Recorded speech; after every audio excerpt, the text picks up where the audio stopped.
Sumainyo ang Panginoon. At sumainyo rin. Ang mabuting balita ng Panginoon ayon kay San Lucas. Papuri sa iyo, Panginoon.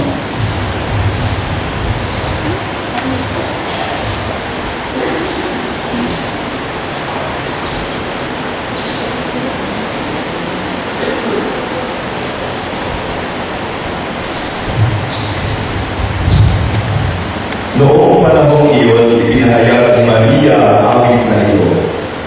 Ang puso ko'y nagpupuri sa Panginoon at nag-aalala ang aking espiritu dahil sa Diyos na aking tagapagligtas. Sapagkat nilingap niya ang kanyang alipin. At mula ngayon ako'y tatawagin mapalad ng lahat ng sanlibutan dahil sa mga dakilang bagay na ginawa sa akin ng mga pangyarihan. Banal ang kanyang pangalan. Kinahahabagan niya ang mga may takot sa kanya sa lahat ng saling-saling langit. Ipinakita niya ang lakas ng kanyang mga bisi. Pinangalat niya ang mga panalo ang isipan. Ibinagsak niya ang mga hari mula sa kanilang trono at inias ang mga nasa kapang kalagayan. Pinusog niya ng mga mabubuting bagay ang mga nagugutom at pinalayas niyang wala ni naman ang mayayaman. Tinulungan niya ang kanyang bayang Israel bilang pagtupad sa pangako niya sa ating mga magulang, kay Abraham at sa kanyang lahi magpakailanman. Nanatili si Maria kina Elizabeth ng may 3 buwan at saka umuwi. Mga kapatid, ang mabuting balita ng Panginoon. Pinupuri ka namin, Panginoong Jesucristo, Magandang umaga po sa ating lahat. Tayo po ay napapanood ng live sa baba. Kaya binabati ko po ang mga nasa baba. Magandang umaga po sa inyo lahat. Tayo po ay nasa 7th araw na ng ating paghahanda para sa pagdating ng Panginoon sa araw ng Kapaskuhan. Kung kailan ibubuhitan natin ang pagdating sa atin ng Panginoon, ang pagsilang niya sa ating piling. Meron po ba kayong theme song? Alam ko po, mga kapako po may theme song. At ilan po, meron din kayong mga theme song, lalo na dito yung mga kapasitahan. Mga nagsisimbang gabi at nagsisimbang gabi. Ano po ang inyong theme song? Kahit mga teleserye at mga pelikula may theme song. Sapagkat dito po yung nagbibigay buod sa kabuuan ng kwento. The song captures the essence of the story. Kung wala po kayong theme song, bibigyan po kayo ng clue. Yung theme song po ng iyong buhay, ito po yung theme song o yung kanta na nais ninyong ipagpunto sa marcha. Yun po. Kung meron wala po kayong theme song, ano po yung nais ninyong kanta na maging buod ng inyong pamumuhay? A song that encapsulates the life that you live. That will be your theme song. At ngayon po sa ating Ebanghelyo sa araw na ito, napakinggan natin ng isang awit. Ang awit ni Maria. Ang awit ng kanyang pasasalamat. Sa sobrang kagalakan ni Maria sa pag-umapaw ng kanyang saya, napakanta siya sa tuwa. Di ba nga po tayo, kapag tayo natutuwa, minsan nararanasan natin na bigla na tayong gano'n. Para sa mga hindi masyadong bibiyayaan ng boses, mapapapito. No? O kaya talagang hindi na bibiyayaan kahit sa pito, sa paan na lang. No? Pumapagsak pa siya bilang pag-appreciate natin sa kanta na nakakaantig ng ating damdamin. Kapag sobrang saya, napapakanta ka. At ito po yung nangyari sa ating mahal na Birhen. With gladness in your heart, you suddenly break into song. This is what happened to Mother Mary in the Gospel today. Ano po yung inawit ng ating mahal na ina? Sabi niya, ang puso ko'y nagpupuri sa Panginoon at nagagalak ang aking espiritu dahil sa Diyos na aking tagapagligtas. Sapagkat nilingan niya ang kanyang abang alipin. Ako'y tatawagin mapalad ng lahat ng saninahi dahil sa malakilang bagay na ginawa sa akin ng makapangyarihan. Ang tawag ko doon sa kanyang kanta ay Magnificat, sapagkat ang simula ko ay my soul magnifies the Lord. My soul proclaims the greatness of the Lord. Ano sinasabi ni Maria? Umaawit ako upang ihaya ang kadakilaan ng Diyos sa aking buhay. Umaawit ako upang ihaya ang kadakilaan ng Diyos sa aking buhay. At sa mga pananalita ko ito ni Maria, makakakuha ko tayo sa kanya ng halimbawa. At kung ano ang hinahamon tayo sa ating buhay bilang mga Kristiyano at tagasunod ni Kristo. With these words of Mary, what can we imitate from and about her? Dalawang bagay. Una, Mary ensured that God is great in her life. Wala nang ibang dakila sa kanya kundi ang Diyos.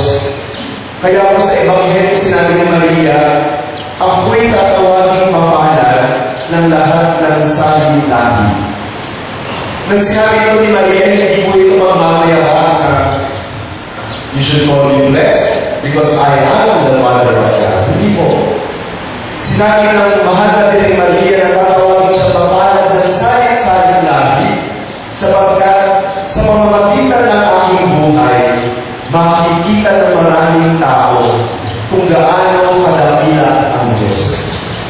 By the very life that I have, people will attest how great is the Lord. Sapagkat sinasabi Maria, ano bang meron ako ngayon sa aking kababaan, sa aking kaliitan, ang lahat ng ito ay dahil sa kapangyarihan, sa kabutihan at kadakilaan ng Diyos.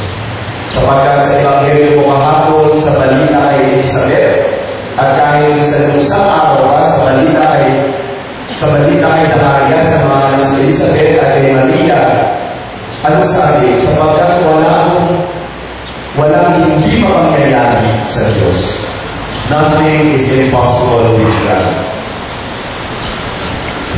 Tandaan po natin na kapag ang Diyos ay nasa ating buhay, lahat ng bagay nagiging kahanga-hanga at kagilagilas. With God in our lives, nothing is ordinary. Everything becomes extraordinary. Kahapon po, sa mapayapang bahagi sa Petro, ako po ay bless ng isang bahay at dahil kapag ito panahon po medyo traffic sa Petro. Sa aming sasakyan, nung ako'y natin ng pabalik, yung isang matanda po, mga more than 70 plus years old, at habang kami nasa sasakyan, pwede ko siya ng kwento sa kanyang mga pinagdaanan. Tapos habang ng kwento niya lang, pinagdaanan niya, nung siya'y bata pa. So ganun po ka-traffic, wala ko ka-bata, pagkatanda ay kwento niya, nabanggit niya. At kung malapit na kami bumaba, yung sabi lang po ni Sister, alam mo, Father, tinitingnan ko po ang aking buhay at nagpapasalamat lang po ako sa Panginoon kasi mahal pa rin ako ng Panginoon.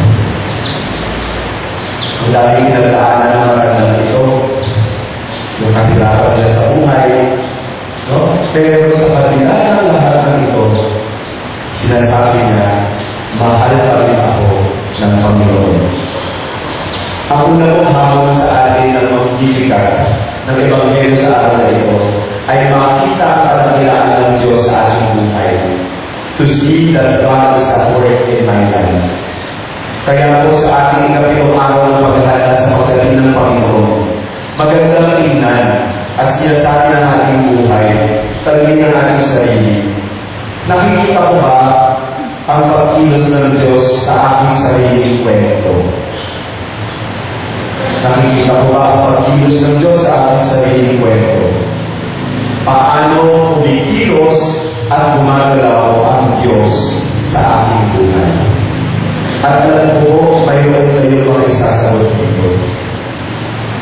That's the first challenge, my dear brothers and sisters, to see that God is at work in me. Because only then can we sing of the marvelous things that the Lord has done in our life.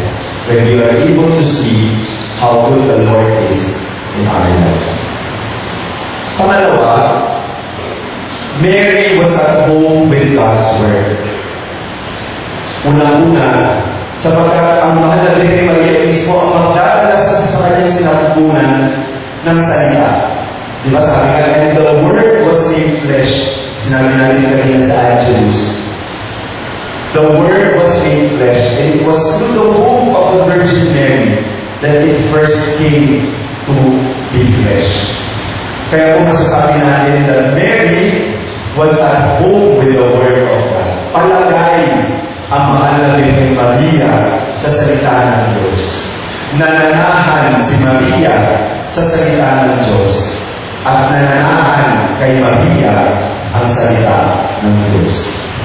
Ang mga salita kong sinabi ni Maria sa Magnificat ay sabay original at hindi original. Paano kung original? Original sapagkat ito po ay galing sa kanyang kaibuturan ng puso.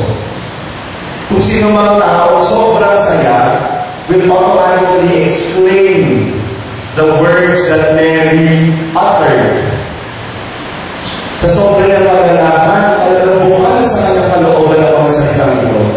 Subalit, kung babalikan po natin ang ating salmo sa araw na ito, ipapaliwanag sa atin na ito po ang inawit ni Hana sa unang pagbasa.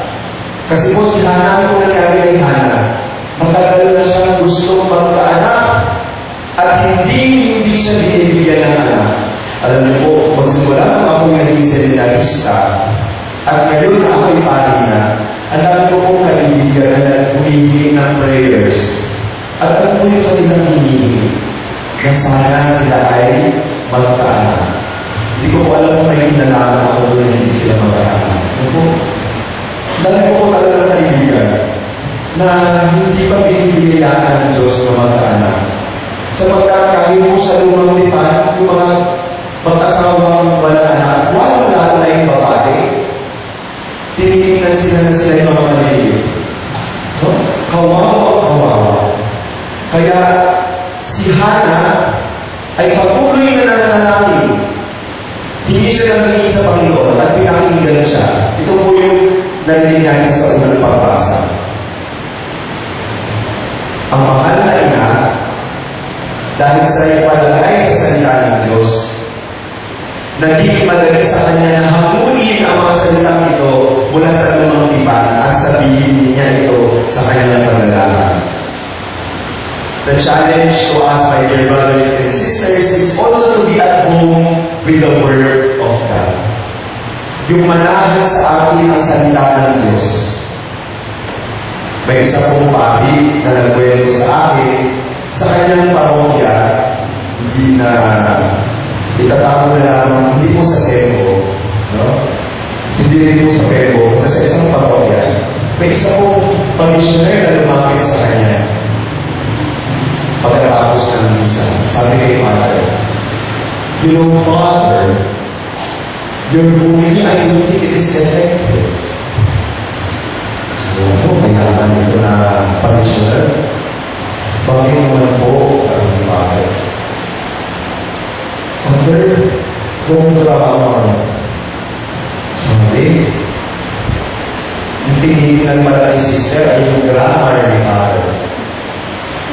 Kaya po, ginamit ni Father yun pagkakataon. Sabi niya, sorry sister, but I think the effectiveness of the homily does not depend on the grammar. The measure of the homily is when it is able to transform your life.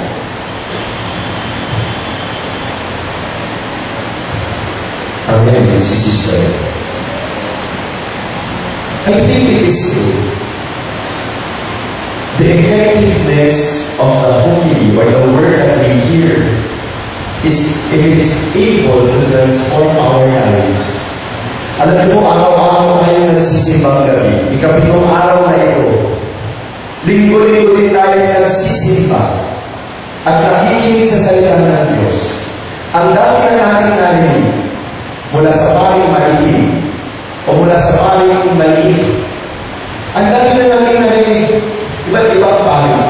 Pero ang tanong, does the Word of God really penetrate our hearts?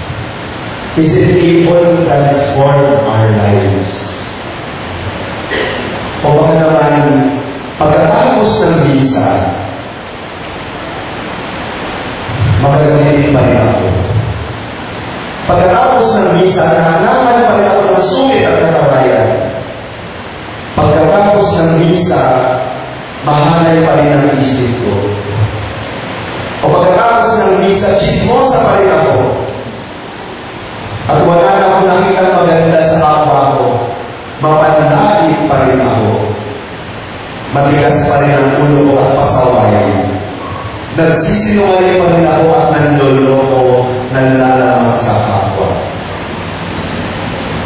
My dear brothers and sisters, the Eucharist, the word that we hear from each Mass should be able to transform our lives. At magandang tanungin ang ating mga sarili. Ngayong ikapitong araw na napakahanda sa kapistahan ng kapanganahan ng ating Panginoon, may nabago na ba sa akin? Binabago nga ba ng Santa Misa ang aking buhay? My dear brothers and sisters, the challenge of today's Gospel is that our lives become a song. Sana yung ating buhay ay maging isang awit ng papuri at papasalamat sa Diyos. That by our very lives, we are able to sing a hymn of praise to God. Sapagkat malay tayo sa lahat ng mabubuting gawa, mabubuting bagay na ipinagkakaroon at ginagawa niya sa ating buhay. Sana po, sa bawat krisis o sa bawat paghihirap na aming nalalagpasan, masasabi natin, yung sinasabi ni Nanay Julicia, thank you, Lord. Thank you. Thank you, Lord, sapagkat naitawid mo ako. Naitawid mo ako mula sa krisis na ito, mula sa paghihirap na ito. Thank you, Lord. If we are able to say thank you every day to the Lord, we will be able to have and make our life a song of praise to God. Let us be thankful for everything that the Lord does for our lives. At sana po yung ating buhay ay hindi maging litanya lamang ng mga hinanakit, ng mga daing, ng mga sama ng loob, kundi isang papulit pasasalamat sa kadakilaan ginagawa sa ating ng Diyos sa bawat araw ng ating buhay.